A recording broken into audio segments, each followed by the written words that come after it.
Basketball. It's time to strap in and get ready.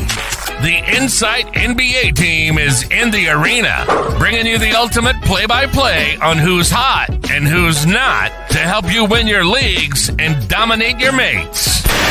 You're now hooping with your hosts, Matty G, Skiddy, and Malley for the Insight NBA show.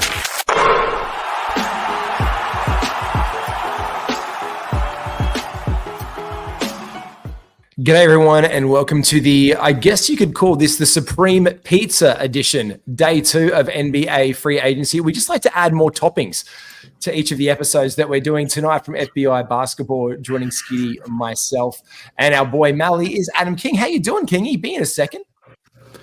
Yeah, good, mate. It has. I've taken a bit of a break. Been nice. I've got the boomers going on the other screen. Fortnite going behind me, apparently. So, no, I have no idea what we're talking about, but here we are. Mm-hmm. Well, hopefully basketball and fantasy. Mally's all about the business. The first thing is when I asked him, like, we're doing a day 2 show, he's like, will it be fantasy related? Mm-hmm. So immediately it was just like, if it's just general chinwag, he's not in for it. But I guess we could start off. Let's with the big one. Shout out. And what are you drinking? What is that shenanigan you're drinking there, Kingy? Me? Beer. Oh, it's just no, it's not beer. Actually, it's a West Tigers cup that I've had for probably, I want to say 15 years. And I'm drinking the you probably can't actually see. Oh, can you see it? Hang on, can I get a? It's green. Looks like bloody 2-minute noodle juice. It's, no, it's the cooler cordial. Oh, that's elite. Gentleman's and in choice. In a 15-year-old West Tigers Cup, coincidentally, the last time they won a game. So how good's that? Let's crack on. It is. It's been a rough 15 years. Look, the dynasty is over then. Look, we had a good one. It's been rough the last few. I mean, sure, they got a world championship a couple of years back, but the dynasty is over in Golden State. It is official as of today. The big free agent signing overnight is that, well, not free agent signing, but sign and trade. All the details we'll get to. Klay Thompson, sign and trade, will now be joining on a 3-year, $50 million deal. The Dallas Mavericks. You love this one, Skiddy, off the bat. Is he up? Is he down? Is he sideways? Joshy Green, Australia's boy, is now over with the Charlotte Hornets. What's your feels? Yeah, I think this is something that we knew that was going to happen when they didn't extend Derek Jones Jr. So, I mean, look, yeah, Dallas have to go out there and get another player to play with Kyrie and Luka. I like it. He's just going to sit in the corner and not do much else. But, you know, how worried are you guys that Klay's weathered? Because he looked pretty crap in the playoffs that last game that he played, 1 of 11, 1 of 10. Last year, he played 30 minutes a game. He was the 100th ranked player per game, averaging 17, 3, 3, and 2. I don't know. What are your thoughts about it? Because, I mean, I like it for the Mavs as a signing. They got to go and do it. But fantasy-wise, not sure. Malley, where are you at with it so far? Where's he falling on your big board as a median? He's 108, mate. He's just outside the top 100, and I think he's not going to really go any further than that. It's hard to tell if he was a bit disgruntled, and that's why the performance went down, whether he's just old. He's probably just not that guy anymore. He seemed pretty unhappy in those later days of his tenure there at Golden State. But last year he was still a top 20 free throw percentage guy. He was still a top 20 3-point made guy. So there's still value in that. Like, he doesn't do much else, but like, depending if you're punting, that'd be a pretty nice pickup late in the game. Yep. So if you're talking that straight away, do you think he's up or down on last season overall as an asset for fantasy? Well, he's gone from being the second guy pretty clearly for most of his career. Well, not when KD was there, but most of his career. And now he's going to be clearly the third option. So I don't know. I'd say he's going to go down. He's older. Yeah, get rid of him. Skiddy likes this one. Thanks, Skitsfitzy. I can't even pronounce that. Is it a WABUB? Is it a WABUB? It sounds like an acronym for something that I don't know. Weak is piss, be better, baby. There you go. There you go. There it is. Yes, sir. Yes, you can. Kingy, where does he slide for you at the end of the day, mate? Yeah, it's an interesting one. If I refer directly to my NBA free agency tracker, which I just updated, there's a shameless plug. It sounds like he's like it sounds like he's Doctor Who. He just has to hold up a device and just point at something. Here's my tracker. Here's my tracker. I just wrote about Klay Thompson. Yeah, look, I think I pretty much agree. Like, I think it's a good move for him. I think he needed a fresh start. So I think in terms of him feeling a bit rejuvenated and ready to go, I think it's good. I think it's good for the Mavs offensively. It does give them a clear third scoring option. So I think there's good and bad. Defensively, he looked pretty washed last season. Isn't surprising after coming off Achilles and knee injuries, both significant. That worries me a little bit because he's going to probably play at the 3, defending the wings. They do have Gafford and Lively protecting the rim, so maybe they can cover for him a bit. So I think there's pros and cons in terms of fantasy value. Yeah, look, top 100, top 110. You probably draft him in towards the back end of your draft if you need points and threes. Yep. If you're all right for points and threes, you probably don't touch him. So yeah, a little bit sort of statistical need would come into it when drafting him. I think he'll have value, but certainly not the guy he was 5 years ago. No way. He was a top 30, whatever he was, top 40 at some point. So, but they had to make the move. They needed to get that third scorer. Yeah, they did, and that's what brings in about it. And I did see Matrix in here. His the value is better than if he went to the Lakers. So I think this is the take that I'm starting to get the feel. You think he'd be better at the Lakers, No. Skiddy? No. Then why do you say no? Be better if he went to the Lakers. So no, I disagree. He won't. It's not better if he goes to the Lakers. No, it was better than if he. So it's better. It's better that he's in the Dallas than if he went to the Lakers. No, it's carry on. Better than if he went to the Lakers. That's what he's saying. I'm sure. You tell us, Matty. Do you think he'd be better as a Maverick or a Laker? How many beers deep are you, Skiddy? One. Just one. There we go. Just one? I hate it when mum and dad fight. My English ain't great. I'm not going to sit here and just discuss English with a teacher, so that can piss off. That's just how I read it. Okay, that's fine. You're what now? No, let's not do that. We've already had a loss on the acronyms for the night. This is my thing now, and this is the thing that you'll love, Skiddy. Mum and dad won't fight. We're going to cuddle and make up because I'm about to say something that's going to just make you entirely happy. It starts with fuck the Lakers for a start. I know you'll be very happy with that. It's going to break Huck Tours because we've had to change Hawk's name. Thank you, social media, for doing that for Robbo. Yo, what's up, Frizmic? Frizmic. What's up, Frizz? The Lakers now, Malley, absolutely struggling the last couple of years to sign a free agent. I think this is more indignant upon the Lakers as an organization to get things like this done at this point in time than anything else. We've seen them come and go. The news was LeBron has made a phone call and tried to recruit Klay across. And then it gets on that Kyrie played a significant role in getting him to Dallas now. It just feels to be that there's this lack of impetus for them to be able to get people there, especially when you're putting as D'Angelo Russell as the main piece of your trade. Do we see them make the play-in next year? I mean, let's say the play-in. Do we see them make the playoffs, or are they just still going to be a play-in team next season? Yeah, they got two Jameses in the house now. How could they possibly lose? They've doubled the amount of Jameses they've got in their team. I think it's pretty tragic state of affairs. The only thing that's more tragic is the Bulls trying to get rid of Levine. That could be the only thing more tragic than the Lakers trying to land someone as Levine. But it's got to be like that scene in Semi-Pro where they trade him for a bloody washing machine and a dryer. And look, there's still the big tell of the there's Donovan Mitchell out there for trade, Trae Young, DeMar DeRozan is the only other. These are the names that we're just getting thrown around that are coming out there. Oh, look at this, Adam King. Yes. Look at you. This is who's watching this show, really? I've always said that he's spot on. He knows exactly what he's talking about, that Adam King bloke. He's really switched on. He's on. He's on. I had to shave from last. That was great. Look at that album cover. Hey, Adam King's greatest hits. There's not many of them. Disagree. we do enjoy his tenders. But not as much as we enjoy this one. This is my favorite so far. Isaiah Hartenstein is from the Oklahoma City Thunder.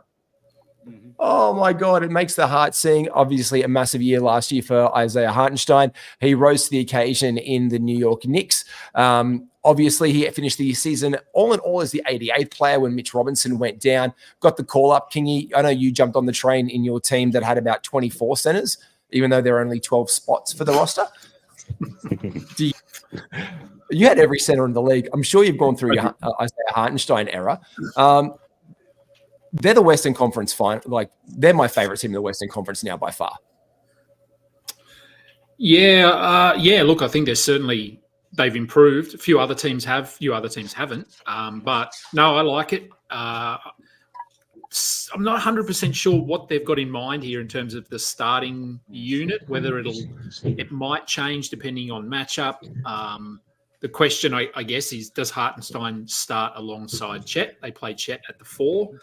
Or do they bring Hartenstein off the bench, keep Lou Dort there in the starting lineup? So they've got some flexibility now, which is something they haven't had for the past couple of years. So in terms of a real-life addition, I think it's great. I think I like Hartenstein. I've been high on him for a few years. So I think it's a good contract. What 3 years, 87 million? Is that right? 30 million. Jeez. Yeah.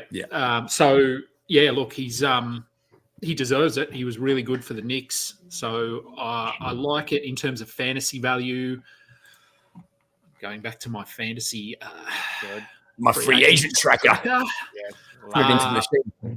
So, yeah, look, last season, what did I have? Okay, so last season, I think he was sort of borderline top 80 from memory in about 26 minutes. I think he plays 26 minutes at least, whether he's off the bench or starting. I think they'll find 26 minutes for him.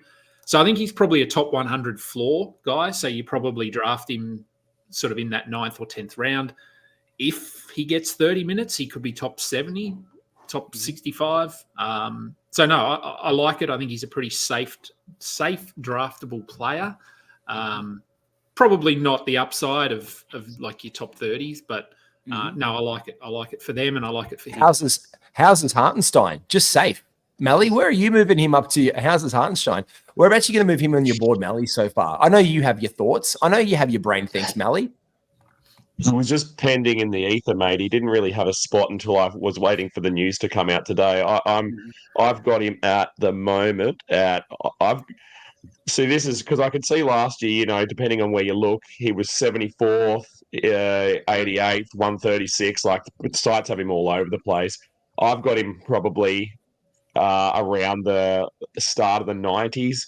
It really depends. Like Kingy said, is he going to be able to get that starting spot and be the 5 next to Chet? Is he going to come off the bench? So that they can play Dort and they can play Alex Caruso together.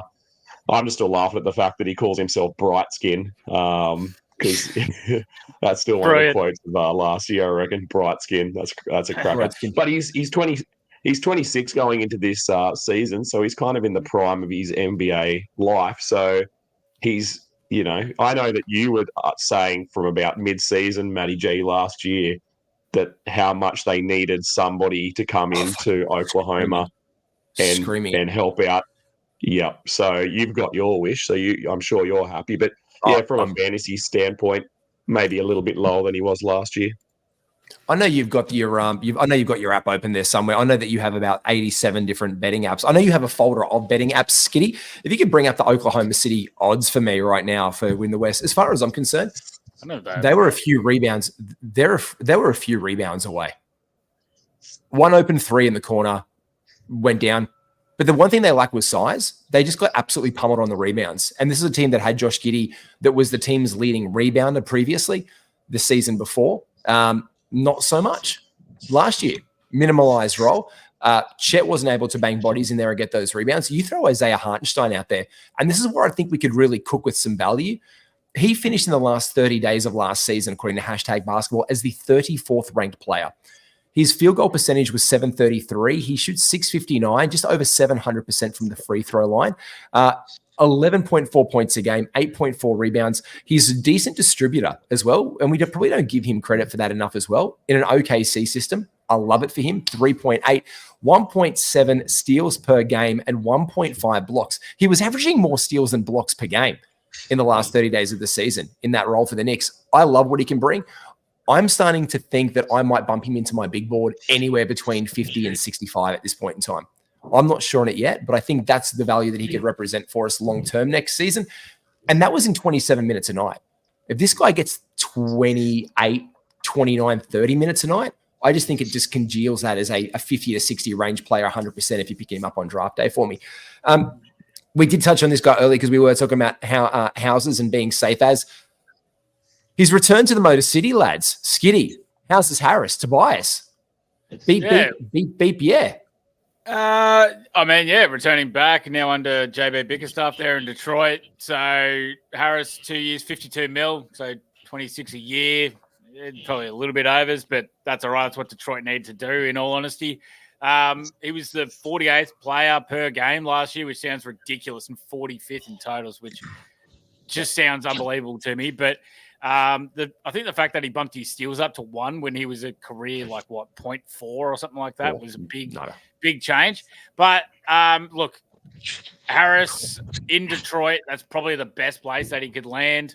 They desperately need to stop using Isaiah Stewart as a damn power forward because he's not a power forward. He's a backup center. And I'm going to stop myself before I say more about it. But, yeah, I think Tobias is an upgrade there at power forward. And I think he can do pretty well in fantasy. I'm still going to have him around my 80s or 70s, 80s. I think that's about right for a guy that's upside's not huge. But, I mean, what else have they got really in Detroit? They got Cade and Duran and Asar can't score. Ivy's hit and miss.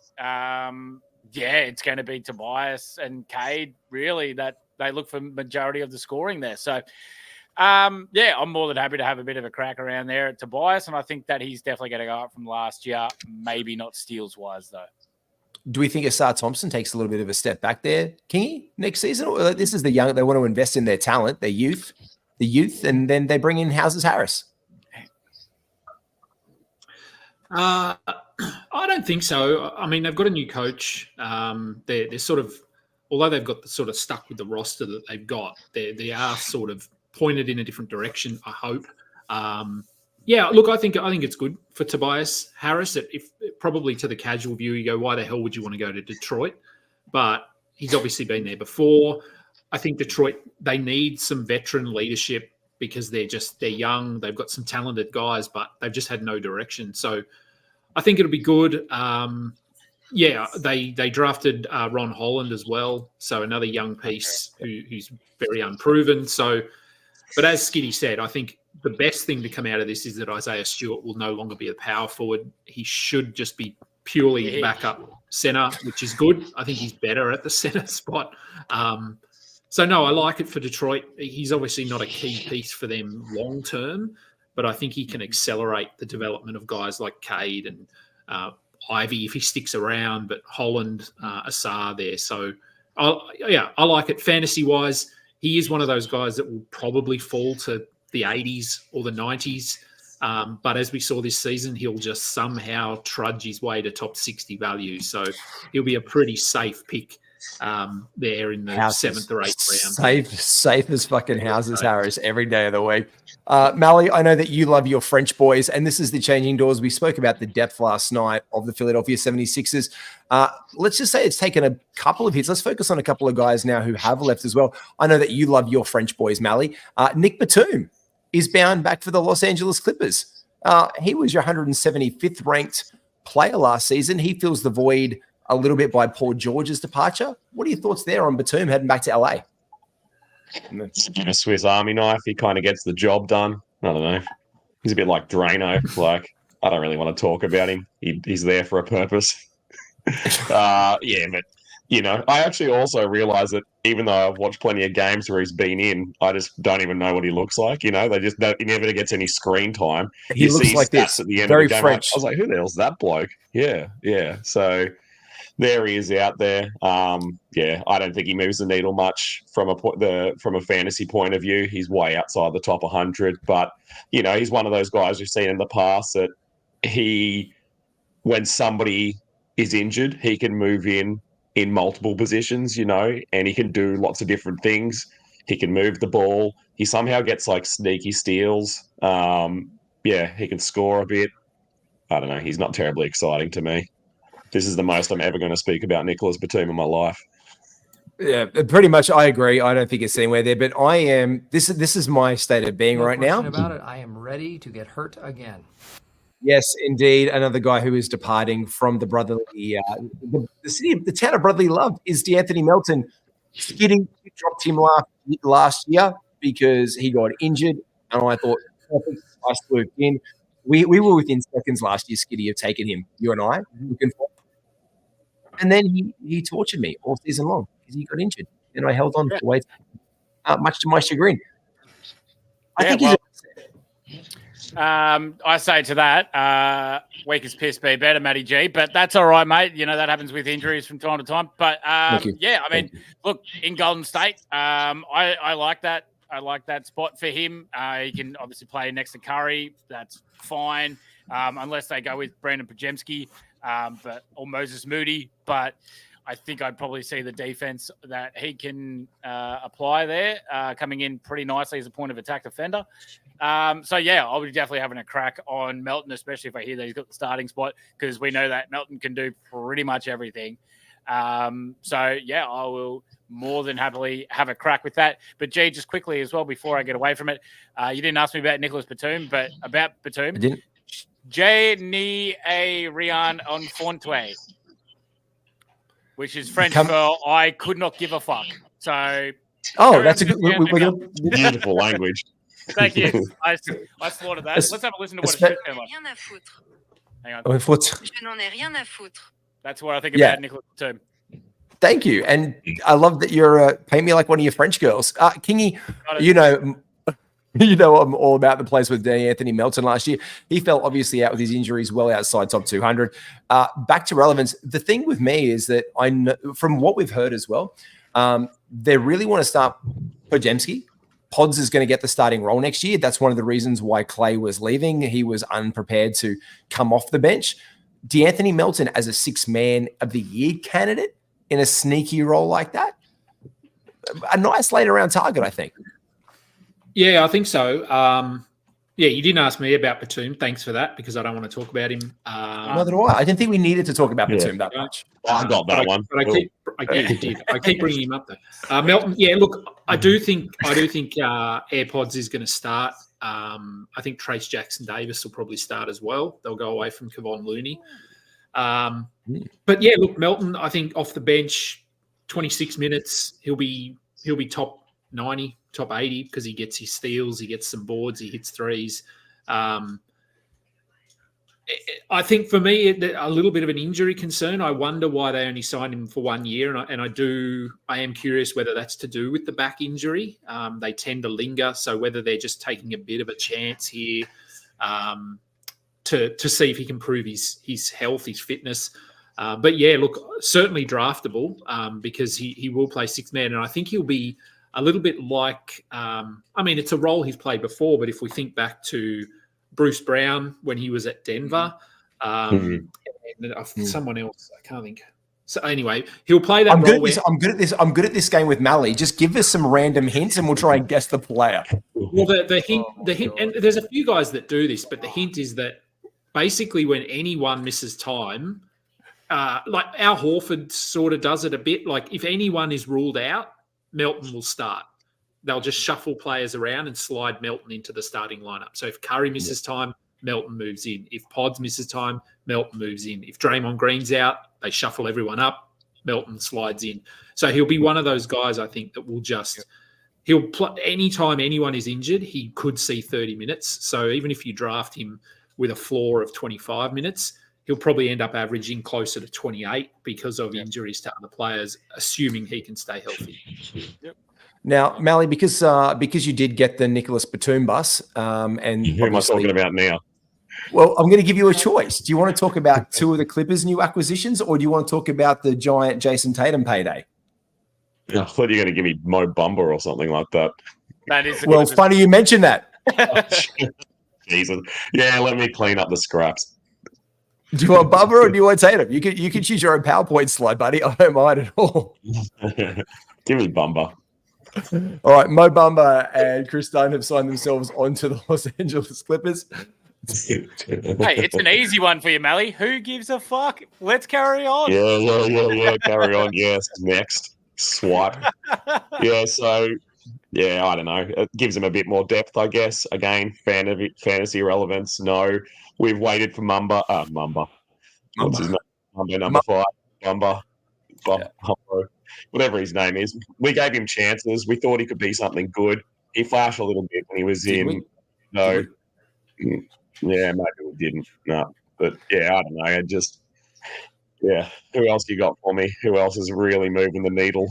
No one else apart from Jason. Well, this is the re-signings. The resizing phase is this. It's Jason Tatum is now the highest paid player in the NBA.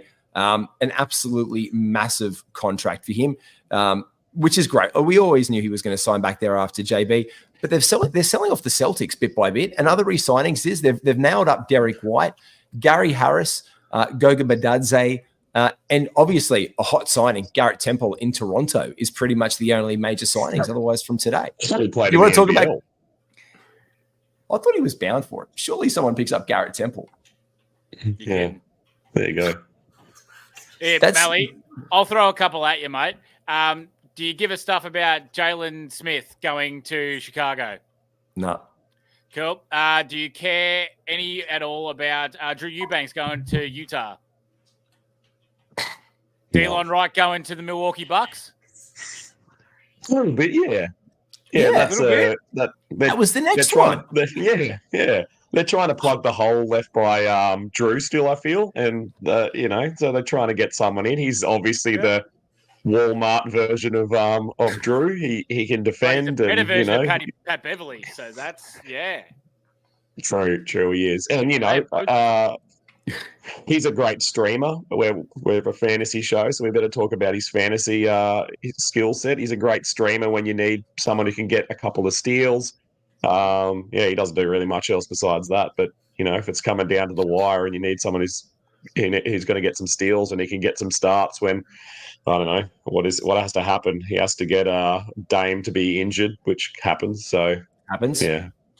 Delon Wright's a cheeky pickup. I think it's a cheeky little pickup. It's someone who I'm going to be on my wire for, Kingy. Any other major signings that you've seen around Kingy? I mean, Delon Wright's going to be on my waiver radar straight off the go. Whenever Lillard goes down, like you said, Malley, I think he's there. Anyone else really coming to your mind that's you found Aaron Holiday moving your needle at all there, Kingy? Unfortunately not. No, I do like the Delon Wright pickup for the Bucks from a real life perspective. Yeah. Huge upgrade on Pat Beverly. He sort of offsets Damian Lillard's defensive shortcomings. So I like it fantasy wise. Yeah, look, he'd need an injury to be an ad, but he can be streamed. We know in 22 minutes he can get you 2.5 steals. So if you just need steals, I like that. Look, no one major. I mean, the Thunder re-signed Isaiah Joe and Aaron Wiggins. So nothing from a fantasy perspective, but in terms of just their depth and cohesiveness, I like it because they're two sort of key pieces off the bench for them. The Jalen Smith one in Chicago, I don't know. I mean, Drummond's gone, so he'll play backup, and maybe Vucevic just breaks down finally. So I think I put sort of in my tracker, don't draft him, just keep an eye on him. If and when the Bulls fall out of the playoff contention and Vooch packs it in, maybe you look at or traded. He's still a potential trade candidate as well. Traded. So, yeah. I love that Chicago went, you know what? Let's get another center that can't play defense. Let's just make a whole team that can't play defense. We trade away our best defender. Let's just piss defense out the wall. At least they've got a plan, eh? No. Yeah, that's good. Unless Lonzo comes back, then they've got a bloody good defender there. But Then if they not, do, yeah. Kingy, I've got one for you that I think Ooh. may actually be able to have a little bit of fantasy implications just because of where he's wound up. Josh Green in Charlotte. Are you having any love for him where he may be the starting small forward alongside, let's say Bridges goes. We've got LaMelo, we've got Brandon Miller. It could be Josh Green. Then it could be Grant. I'm going to make both Williams and then Mark Williams. That could genuinely be the starting lineup if Bridges pisses off. Would you give any love to Josh Green starting in Charlotte? Yeah, look, I think if he's starting, you could consider just taking him with your last pick. We need to get an idea of, as you said, if Bridges is still there. They've got it's a wacky rotation. They've got about 6 point guards. They just acquired Micic at the end of the season, and then he was good, not good, maybe streaming in and out. Trey Mann. Jackson. Did Reggie Jackson go there? They got Reggie Jackson. For some reason. So I don't know what Charlotte are doing. So I don't think they're done. So we'll see. But yeah, look, if he's starting and playing 28 minutes, we even saw in Dallas that he had moments where he was worth a look. So I like it for Josh Green. I think it gives him a lot more opportunity on a team that isn't really pushing for a title or anything. Well, maybe they think they are, but they're not. Yeah, I don't mind it. Gary Harris is also another one that re-signed. Again, no fantasy, but I like it for Orlando. They've now got Caldwell Pope and Gary Harris as the backup, so I like it. They got a lot of guards. They got a deep rotation of guards. They're really committed. They're gonna cause some mischief in the Eastern Conference this year. They did well last year. Paolo again, another year more into the league. Paolo Banchero, Malley, this is a question when we were talking about just Orlando. Where have you got him on your big board right now? Let me have a little scoochy squid. You have a little scoochy squid, and this will be a little bit of a tip at the same time while you squeeze. Don't forget, do sign up for Unlimited Insight. Now, we've got all of our shows there, including our NFL show, and we're going to give 2 exclusive draft boards for our picks. So we're probably going to do like my top 20, top 30, our top 3 rounds for myself, Skiddy, Malley, and Matrix. We're just going to give those away to all of our Insight members, but for only $10 more, all 4 of us are going to give you our top 150 picks for 12 picks. It's 150 players. You can get through a whole draft just by going down your list and just taking them off the board. Only $10 for the entire year. Make sure you get into that right now. All the details are in the description below. And a big shout out as well to our good friends, the Standard Squeeze. Obviously, you're drinking from one tonight. I'm rocking their apparel on my head, Skiddy. I've got my little pink cup here. I've just stolen the wife's, to be fair. I just like the pink one on screen. Can someone get one for Kingy, please? He has one. Kingy's got one. No, I don't have one. Oh, is he? What did you got sent merch? But not did one of those. What did Horse send you? What did Horse send me you? the drinking out of his Maggi Noodles recycled cup, mate. The flask thing where you fill it and you squeeze it. And that's a good one. The shot. Yeah, I've got that, but I don't have one of those. You could put noodles down the bottom and the soup on top. Can't and have that. Don't worry, King. I'll get you sorted, chicks. I got you, mate. Yeah, we'll get you sorted. Malley, whereabouts does Paolo Banchero fall into your dial, mate?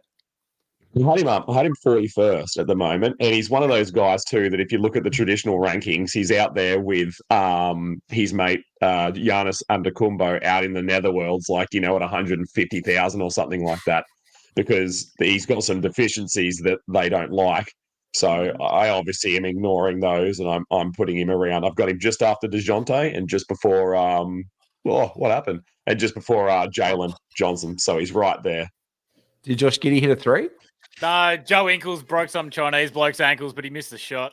Oh, yeah, no. Sorry. I got a bit carried away there. It was clean. Slow-mo doing his thing. The other thing about Paolo as well is he's coming into his 3rd year. So we saw, with a guy like Jalen Johnson, who I've got right behind him, what an explosion he had coming into his 3rd year. That's when people seem to figure it out a bit. You could see last year there was a little bit of an exchanging of the baton between him and Franz. I feel like Franz stepped back a little bit and he was like, all right, on your way, and let Paolo kind of take over. So it's Paolo's team now in my mind. But yeah. I just like that Paolo's assists went up last year. That's what really impressed me, that he was nearly getting close to triple doubles in some games. He didn't get it, but he was on his way there to support that. Instead of him just throwing up 30 shots a game, he was able to defer the ball to his teammates and had the faith to be able to do it. So I can only see that growing, really. And I think Franz as well is a little bit one of those guys on the team. How good is, g'day Deadly. G'day, how good is basketball? Bloody fantastic. My man Deadly, absolutely bloody gorgeous. Franz, I'm like bounce back season for him. Maybe he got on the wrong stream because the NRL boys are at the same time. Good on you, NRL. He's our man. No disrespect to Deadly, all right? Deadly's our man, all right? He gets I love Deadly. I love Deadly. I can't believe that he talked in lowercase. That's just not like Deadly. You better than that, Deadly. Weakest PSB better, mate. Yeah, mate, put it in all caps. Though, look, I expected bounce back season. Hashtag had him at 101 last year for Franz. And funnily enough, his field goal percentage for the year, when you think he was inefficient, he was at 506 the year before. Like the last 30 years, he turned it around. So the last 3 days of the season, he increased it. This is a guy who could be better. I actually expect really good things for Franz next season, especially to hit more threes, because he was under 1 a game for the last 30 days of the regular season last year. So I'm expecting good things for Franz. And a really bloody... Oh, wait. Here we go. Are you happy, Skiddy? Yeah, I'm good. Good. Deadly says, my bad. And if you do want that, show us the hoodie. Skiddy, just show us the hoodie before we get out of here so we can tell people where to buy your hoodie. You know it. Weakest PSB better merch. You know it. I love coning people on the AFL, so buy our stuff. Thanks. There you go. It's all on the Insight web store. The link is down below for that one. We said we'd be under 45 minutes tonight. Give you the best and get out of here. And there's basketball playing. Australia versus China. We're going to do that one. Kingy, thanks so much for joining us, mate. What do you got on the works for FBI, mate? Starting to get back into it. I've got a show tomorrow in, 10 hours. I'll be recording with Noah. Similar to this, we're just doing a free agency kind of recap thing. My love to Noah. Good bloke. Yeah, I'll pass that on to him. Putting a schedule together, looking like I'll have 5 shows a week next season. So that'll be good. And as I said, the NBA free agency tracker on the Rotoballer website is up. I just updated that from all of today's moves. I think I've shared it on Twitter. So if you follow me, you can find a link to that. Starting to get back into it. We've got a dynasty mock draft running at the moment, which is going to take about 3 years. 3 years. It's 30 teams. When you said, Matty, do you want in on this one? I was like, yeah. That'll be great. It's a 30-teamer, and I'm 15, so I'm right in the middle of the haystack, which is just fantastic. I'm not even in it, so good luck. Oh, thanks, mate. Yeah, good. I'm just watching it and breaking it down. We'll have that. And I'll probably, because it's going to be such a slow draft, I'll probably run a redraft mock once free agency is done. So probably in the next week. So check your inboxes, boys. I'll give you an invite to that one before I put it out in the big group chat, because it normally only takes about 5 minutes to fill up. Yes, it does. Well, we are in for that one. And Malley loves it. You've never met Malley in the flesh before. Malley loves nothing more than to mock draft. He's just silently there twisting his mustache with everybody's moves every single time. Yeah. I'm mock drafting 2027. It is a great read. Thank you. Great read. Highly recommend Rotoballer, Kingy's live tracker update. That's fantastic work. Love that. Make sure you do that. Make sure you like and subscribe to all things Inside the Podcast. Is going to be live. I'm going to jump out of this. It's going to be on all of your networks. Like and subscribe to all of the things. Thank you so much, everybody, for joining us. We'll make the best of free agency. We're also going to do very, very soon when the site's up. Kingy, jump on in. The 4 of us, we're going to do a listener live mock draft as well. So the 4 of us will draft from 1, 4, 8, and 12 team mock draft. The 4 of us jump in. We'll get some listeners in live. We'll fill it up. We'll get it in here, jump in, mock live when we get it opened up, just for a bit of fun, for some shits and gigs. And we've got the Thursday night show, Kingy. Obviously, buy low, sell high is coming. Whole bunch more for this season. Like and subscribe to all of the things right here on Insight. Take care, everyone.